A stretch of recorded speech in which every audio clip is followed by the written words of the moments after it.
Hi, welcome back to the channel. So I've got the camera out because I'm kicking myself.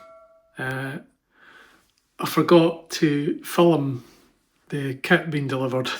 What a numpty.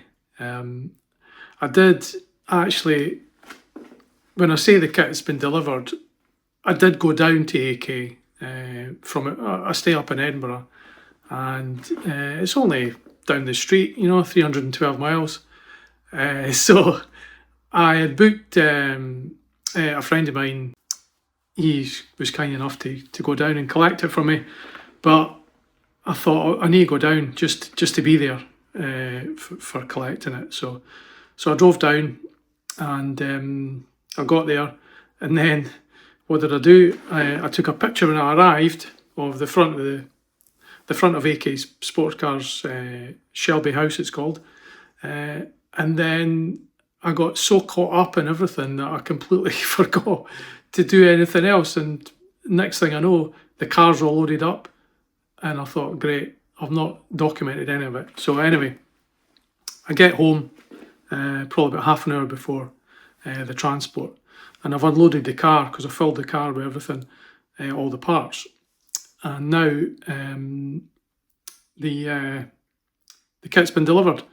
So let me just show you what you get when you order an AK 427 and you spec up some other parts. Okay, here we go. I have got the chassis put on axle stands.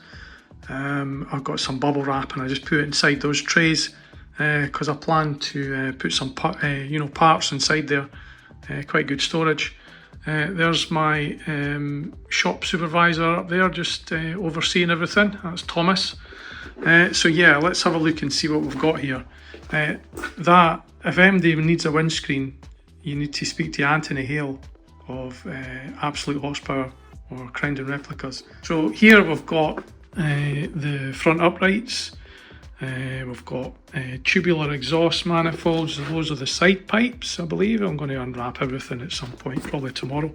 So we've got wishbones, upper and lowers. There's a tube at the back there. I don't know what's in that. I'm thinking it might be the big long bolts. Do you know, for doing the suspension, for doing these wishbones actually.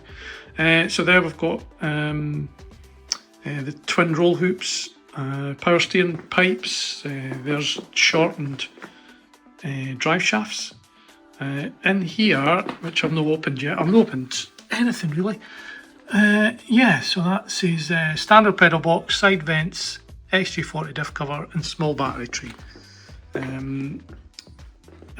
So yeah, I would have actually got the other. There is a different pedal box if you're buying an LS, if you're fitting an LS3, because the accelerated pedal is different. So I'm going to have to modify that.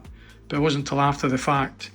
I'd already bought a pedal from elsewhere. So here, yeah, what else have we got? We have got, there's a couple of,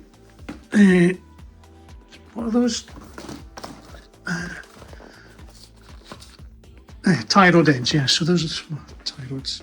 There's a steering coupler, and there's some brake flexes that says steering column bush. Inside there is my power lock diff. So not as much to see except a big stonking diff. But yeah, there we go. 3.54 power lock. It actually looks brand new. Do you know that? It's so nicely done. There's all my shims for when I do the camber. So there's that. What we've got here. Oh, wait until you see these. Wait until you see these nitrons. That is just absolutely beautiful. And it's light as a feather as well.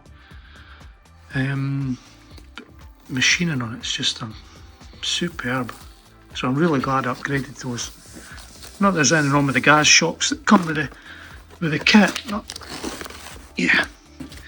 you know what happens when you get in the zone, when you're buying things, you end up just getting a wee bit carried away. Yes, there's my hubs.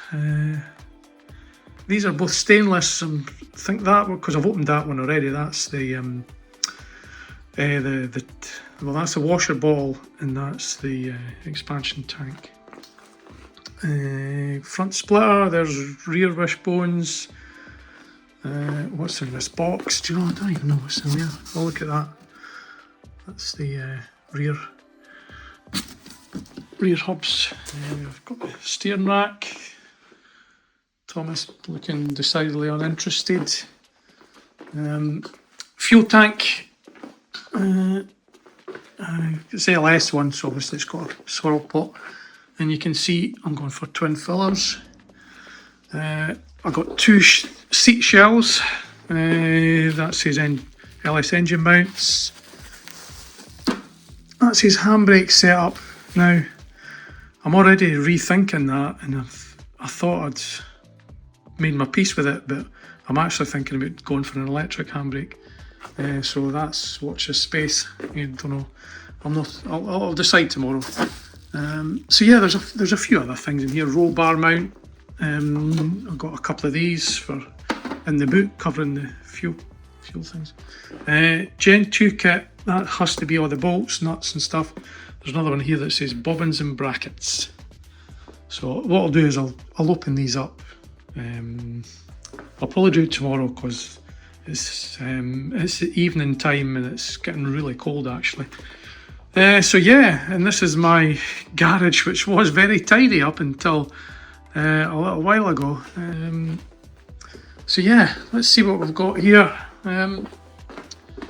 So this is when I say I've been saving up all the parts. You can see I've got AK wiring loom. I've also got the Can-Ems wiring loom, so I've got a Can-Ems kit.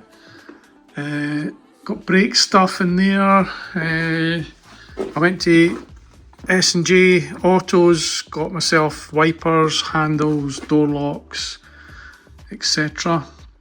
There's my gauges. I'll show you all this as the build progresses, because I've been sitting up here for months, so it'd be good to refresh my memory actually. And there's all my lights in there. Fuel stuff in here, hoses, caps. I've got really nice fuel caps. The paint is going to be single colour. At the moment I'm not putting stripes on. The colour, which I'll show you in a future episode, I've seen it on a Porsche, one of the Porsche new GT3s, and I thought, yeah, I'm having that.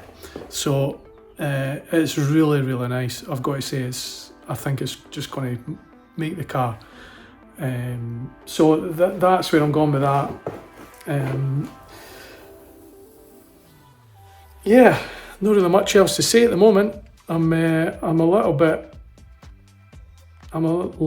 in shock because I've been waiting for this for so long, and for everything to be here now in the garage, it's just made it real. You know, it just feels, my God, this is actually happening. So I'm really looking forward to it. I'm going to have to restrain myself from, you know, from just spending days and days and days in here. I really want to take my time with this. So, okay, signing off. Goodbye.